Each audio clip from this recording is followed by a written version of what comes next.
Alright guys, welcome back to the channel. It's been a long time since I made a video. We currently in the process of moving, so we're going to be moving down to Florida here in the next upcoming few weeks. This video is going to be a pretty basic video, I guess. I kind of just want to run over the mods that are done to the truck for reliability's sake to get it down to Florida, because we are driving the truck down to Florida. It's gonna be a long road trip, and as you can see, it is freaking snowing like crazy outside, or it has been snowing like crazy. Let's jump right into this video, and I'll show you guys all of the things. I'll show you guys all the things that have been done to this truck to make it reliable, up to an extent, as much as I can show you, because the motor is put back together, but it underwent a fair bit of work a couple weeks ago. I had it torn down completely, doing an oil cooler on this truck, but I did change it out for the Bulletproof diesel air to oil cooler kit. So as you can see,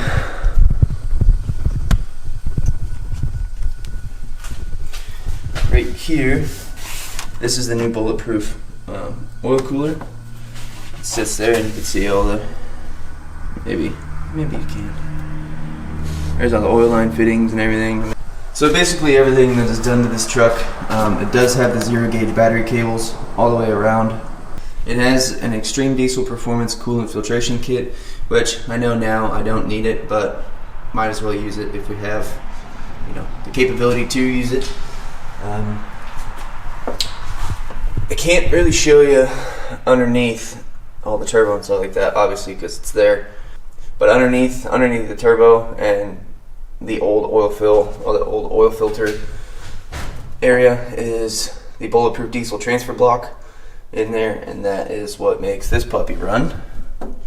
I wish I would have done a little more of an installation video for you guys, just to have a little more content to put out, but I was in a bind and a rush to try and get it done. So the truck is studded, and it is deleted as well, so we don't have any of that nasty exhaust gases going into our intake, which is nice. I believe the studs are ARP head studs. They were done before I bought the truck, so I'm not 100% sure. They are going to need, this whole motor is probably going to need a refresh after I get it down to Florida, just so that I have the peace of mind that it's not going to break down. Which, cross my fingers, knock on wood, hopefully nothing happens.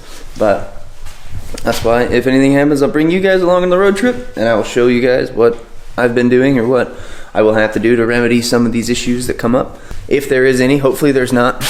That's the best case scenario. Hopefully there's not. I do have a dual alternator kit for it, but I don't think that I'm going to put that on just yet. I'll probably take that down to Florida with me and wait until I get down there to use that. But it is sitting right here.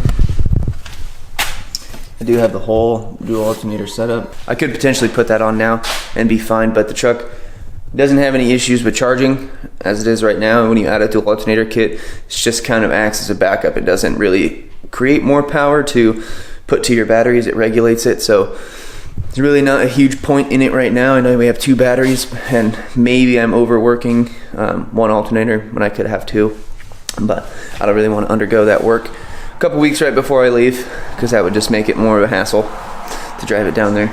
But other than that, I don't know if I've ever shown you guys the interior of the truck, so I could pop open the doors and show you guys what that looks like. So this is the interior of the truck. It is, like I said in previous videos, this is a 2005 Harley Davidson edition, so it does have the full leather and power everything, along with all the factory Ford dummy switches right there if I want to put anything into it. It is a stock radio setup in here, stock cluster. But yeah, I really enjoy the captain's chairs. I think they're so comfortable, and I think that's what's going to make it nice to drive down to Florida. The 1-ton suspension, probably not, but yeah, big center console, dual captain's chairs. This one does have, I have my golf clubs back there right now, but this one does have the rear bench. So this one has the rear bench seats in this truck. Some of them do come with captain's chairs all the way around, so 4 captain's chairs with 2 center consoles, 2 in the front, 2 in the back. I think this truck has been really good to me, and I think I showed you guys what I did to the suspension wise, but I will throw a picture on the screen up here, and it'll show you what what the truck used to look like.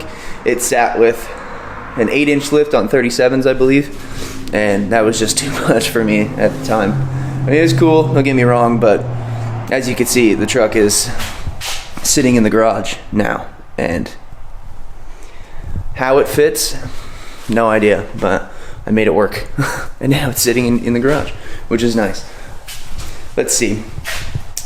There's a lot of motor work that's done to the truck. There's a lot of refresh parts that are in it. The biggest ones, obviously, that we'll run through is it's studded, it's deleted. It has the coolant filtration system on it. It does have a factory intake, but those intakes are good up until about 500 horsepower. Then you're gonna start to need to breathe more. It is a stock VGT turbo. It's brand new. I mean, it only has a few thousand miles on it because a new one was put in when I bought the truck, just because the VGT solenoid was going bad and couldn't, the unison ring and all that stuff was acting up. So the previous owner, which is one of my good buddies, changed all of that out for me. It does have brand new batteries, brand new battery cables we were talking about, and now it has a Bulletproof diesel air to oil cooling system, so get rid of the factory oil cooler so it doesn't blow up on me on the road trip, which was great. Fucking expensive, well, freaking expensive. It has an Edge CTS3 monitoring system, and that's what all of these are for, all these guys. So basically I just monitor all of my pressures and everything that I need to monitor, that 6.0s need. Now I don't have to monitor my temperature deltas anymore as much. I still look at it just in case it gets too hot or it gets too cold. So really, for this truck to be fully quote-unquote bulletproofed, the only thing that I really need now is going to be a bulletproof diesel water pump, because the factory ones are known to fail on you.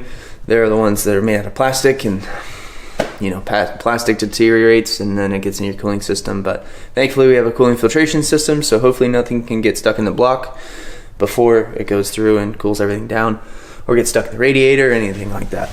I guess the main thing with this truck, like the two biggest things that I've done on this truck so far, was suspension all the way around to put it on a 2-inch level with 35s, and then the Bulletproof diesel air to oil cooler kit. That was the biggest one, and that one, it wasn't really too hard to do. It's just a lot of tedious work because there's a lot of clips, there's a lot of sensors, clips, whatever. There's so many wires in these newer trucks. He has a 1994 F350 crew cab long bed with a 7.3, and I mean, it's completely in pieces right now because he's trying to fix it up, and he just got the motor back from the machine shop, and then he has to do all the heads and all that stuff. But yeah, it's a lot more simple than this, and there's a little bit more room, but not by much. But I would prefer to be working on a 7.3. 6 liters freaking suck. There's just a lot that goes on in there, and with it being deleted, that's a good thing. I mean, then if my EGR cooler, which is I wouldn't say non-existent EPA, but it's no longer with us. So, but I mean, then I don't have to worry about that breaking and having to rip the motor apart completely just to get down there. And then while I'm in there, might as well do an oil cooler, but I don't have to do that either anymore. So that's good. Hopefully the reliability has been given with this truck, and it will prove itself, and hopefully we can, keep this for a long time with longevity. A lot of people have questions about what like oils and stuff like that you should use within a 6 liter. Me personally, I run AMSOIL stuff. I'm biased. I like AMSOIL. I like their product. They do a lot of research, a lot of R&D to make really good lubrication, and so I put a lot of trust into them and do that. So while I'm up here in the north, I run, when it gets below 30 degrees, I believe, or 40 degrees, I run 10W30 in here. And then once it gets above 40 degrees and all that, then I run 15W40. But this truck will now be living on 15W40 for the rest of its life once we get down to Florida, because there's no need to change it for a thicker viscosity, honestly. So yeah, I do that. I run the CAT ELC coolant. in the truck. That's what came in it when I got the truck. So I know you're watching this. Thank you, Brennan, for changing out all the good stuff to make sure this truck's gonna last a while. But I run the Cat extended life coolant. I mean, it has the same properties as the Ford like Motorcraft one that they want you to run, but it's just a lot better. It has a lot better cooling properties, and it doesn't have any of the I guess coagulation material in it to start to gum up and break down, especially in cold weather. Future plans. I have future plans for this truck, and what I want to shoot for is the intercooler pipes. So this one here, this intercooler pipe right here, is a pain in the butt. It's super easy to get off, but it's really hard to get back on. Because once you have to get on there, and you have to pretty much body that whole thing just for it to snap onto the intake horn up top. So future plans for this truck is I want to do all updated aluminum piping on here, and I think I'm gonna go for the Banks intercooler piping kit. Just have a little better, I guess, research and development and product quality and all of that stuff. But I want to get rid of the plastic intercooler because they're known to pop off, especially under high boost. I don't ever plan on making a crazy amount of power with this truck. If I ever wanted to get into making power with a diesel, I would go buy a Cummins, and then because there's so much room, so much work to do, and I'd probably buy a newer age like 6.7. And because I did see a video the other day of some guy who pulled apart a 6.7 Cummins, and the block let go. Though the block was fine, but the pistons let go after 90 pounds of boost, and they were pushing well over 1,000 horsepower. So honestly, it's still a lot of money to make power with a Cummins, but it's just easier. Hurts the wallet, but it's easier on the hands, and the headache of trying to make a 6-liter make some power when they're known for so many failure points. But yeah, so future plans would be intercooler piping. It does have an upgraded intercooler already. I don't know what it is. It came on the truck that way. I don't know if it's a Banks, but I couldn't find any markings on it to determine what it was. So intercooler piping. I want to change out these mirrors for the newer style, like 6.4 mirrors. Just give me a bigger bottom piece to be able to look through, because right now you just see how small this little piece is. It's hard to see through, and it's dirty right now, obviously, because it's freaking snowy outside. So I washed it last week, and here it is, dirty as hell again. But it does have, this truck does also have like the updated oil feed lines for the turbo and all that stuff. It has all of the updated parts that Ford came out with that were known failure points. So that's always a good thing to have, especially when they know that they screwed up when they made the truck. So they made updated parts that you can buy at a cheaper cost to be able to, fix their mistakes for them, which is, I guess, whatever. But yeah, I mean, future plans aren't going to be too many things for this truck. It'd probably just be upgraded cooling properties and stuff like that, just for when I get down to Florida. It's going to be hot all the time. These trucks do like to run hot, so there's the possibility of overheating and all that stuff, especially with the Bulletproof diesel oil cooler kit, the relocation kit. It gets hot. Not right now in the wintertime up here. It usually sits around 190 degrees, which is perfectly fine. But when I'm sitting in traffic and stuff like that, fans are gonna kick on a lot more because the coolant's not cooling the oil anymore. The air is, which is hot. So it's gonna be a change of pace to try and figure that out for sure. But yeah, other than that, we're just in the process of moving. The next video that's gonna come out is probably gonna be of something miscellaneous of getting the truck ready to go on this road trip, making sure all the fluids are good. Other than that, it's going to be a road trip video.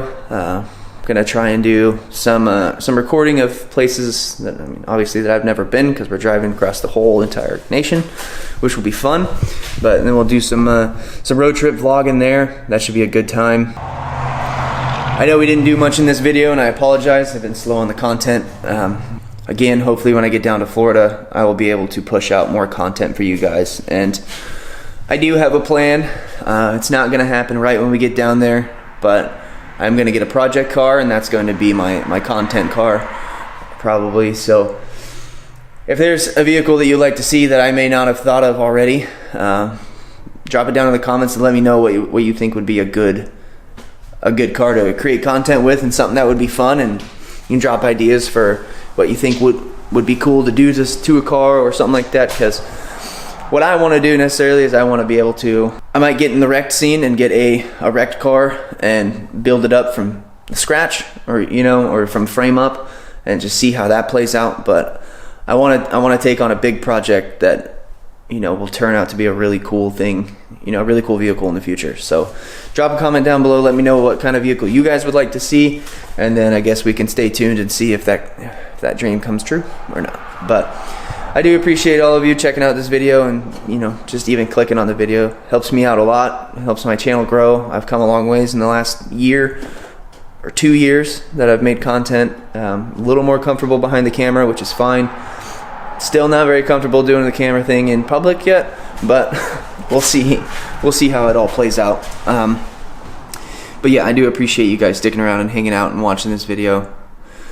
It just gives me something to do, and hopefully if I say something that might help you out or whatnot, feel free to let me know, because that's really all I'm doing this for. I'm not in this for the money, I'm in this for the fun and to hopefully help somebody out. So once again, appreciate you guys sticking around, and I will catch you guys in the next video. See ya.